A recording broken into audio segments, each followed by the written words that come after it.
In my last video, I explained how to calculate the applied torque on an object. In this video, I wanted to go over a simple example that demonstrates this concept. Let's look at the following example where you're given two scenarios and asked to find which one has the larger applied torque.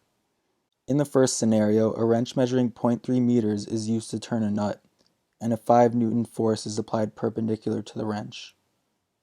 In the second scenario, the wrench measures 0.5 meters and a 4 Newton force is applied at a 30-degree angle. We know that the torque on an object is equal to the radius multiplied by the applied force multiplied by the sine of the angle between them. In this first scenario, because the applied force is perpendicular and the sine of 90 degrees is just 1, we can find the applied torque by just multiplying the radius and the applied force.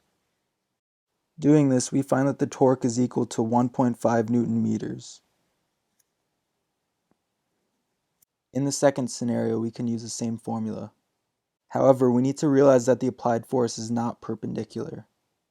Therefore, in the second scenario, to find the torque, we can multiply the radius, the applied force, and the sine of 30 degrees.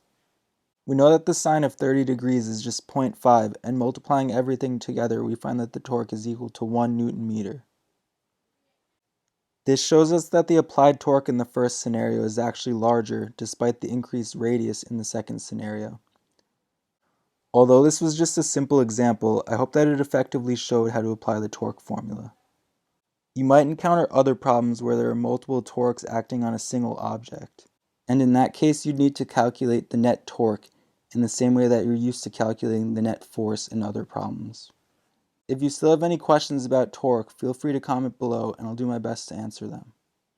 If this video was helpful, please give it a like and consider subscribing to the channel for more fast physics videos. Thanks for watching.